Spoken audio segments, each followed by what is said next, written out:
Morning, people. I'm LV Live, and welcome to the LV Live Ranch Show. If you can, please hit the like, share, subscribe button. If you can also, too, please hit that bell icon to get notifications on my new shows. If you can as well, also, too, keep a lookout for my show that I do with my boy Jeff called The Blue Steel Show. Comes out 2 times during the week, so you guys can check that out as well. But listen, let's get straight into it.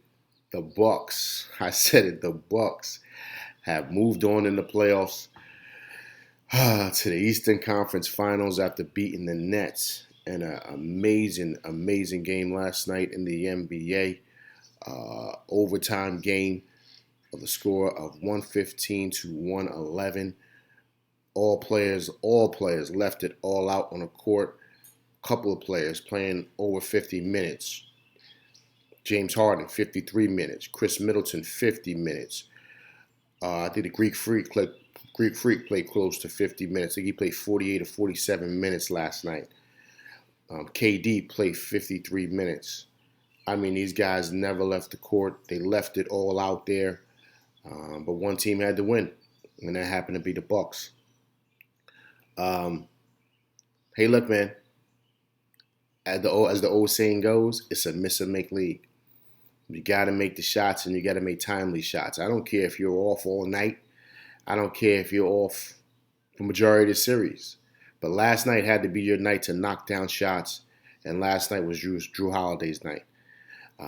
Even though Giannis and Chris Middleton came up with key points, Jrue Holiday was the one to step up to hit big time threes, come up with big time defensive stops, some rebounds here and there. And then it allowed the stars like Giannis, who had 40 last night, Chris Middleton, who had 23, to kind of do their thing.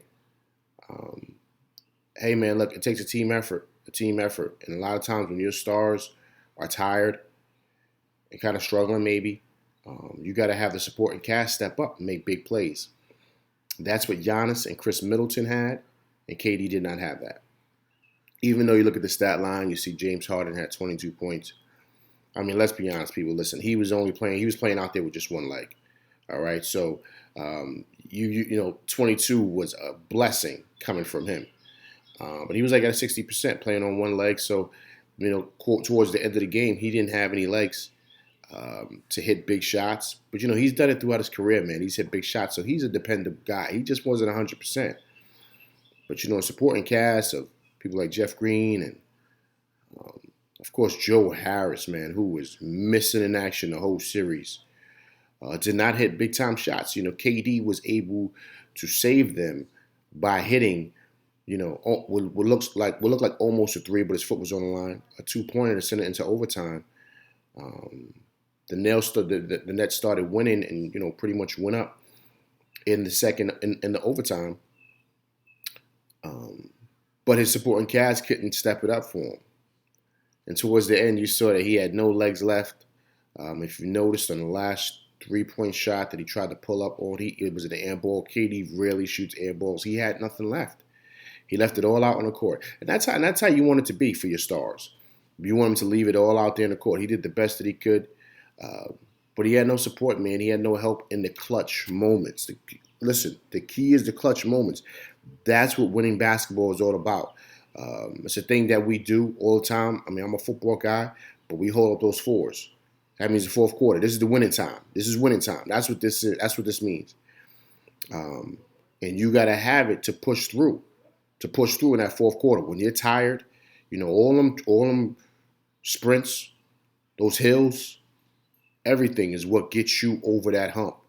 So you have to show that you're able to prevail over the other team because you're more conditioned than them. I think KD was able to do that, but the rest of his team, supporting cast, he couldn't. They just could not do that. Like you guys, I don't know if you guys heard on LV Live, JB Presents Locker Room Talk on Facebook. If you don't know, please go do and look for an invite for that. That's with me and my boy Jeff. We post things all the time on Facebook regarding sports.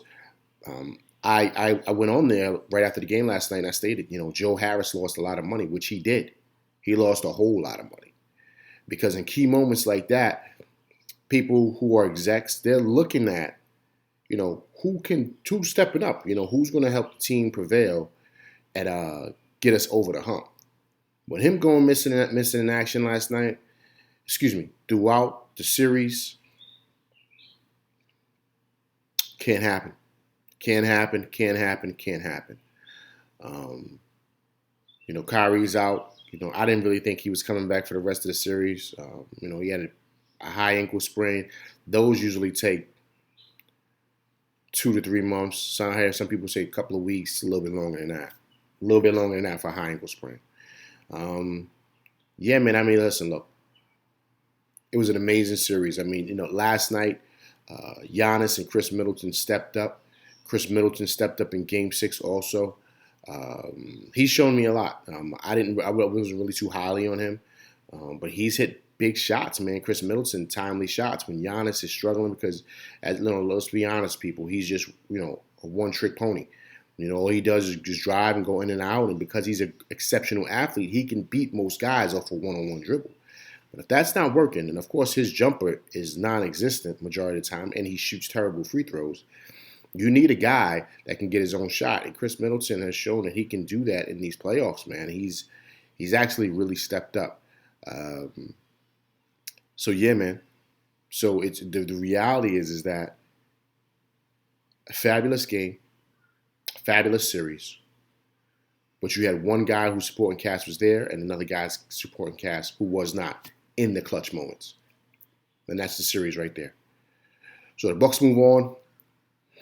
They play either the winner of the Hawks or the 76ers, who are playing today. So that should be pretty exciting. Yeah, man, no one thought the Nets would take the Hawks would take the Sixers to 7 games. Nobody saw this coming. So this should be pretty exciting to see who the Bucks go on and play. But yeah, KD goes home, man. KD goes home. But I'll say this before I close with my rant.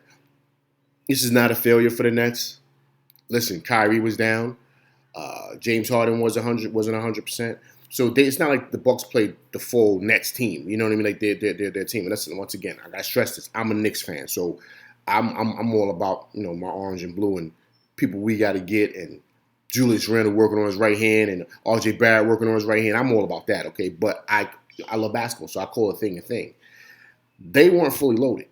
If they would have been fully loaded and guys would have been healthy, this series probably would have went 5. I'm being honest with you, with the Nets pulling it out, because KD wouldn't have had to go to the extreme, because Kyrie being who he is, his skill set, I'm telling you, he would have been able to make big shots because he's proven it throughout his career. That's what he does. So KD wouldn't have had to use all of his energy, all of his skill set. He could have pretty much, got some help from his supporting staff, which would have been Kyrie Irving. So, hey, man, once again, that's my rant for the day. Please, if you can, please hit the like, share, subscribe button. Also, too, look for the notifications with that bell icon. Hit that bell icon for notifications. Also, too, please keep a lookout for me and my boy Jeff's Blue Steel show coming out this week. We'll be talking about and breaking down the playoffs. All right, guys. Everybody take care. Enjoy this Sunday. Peace.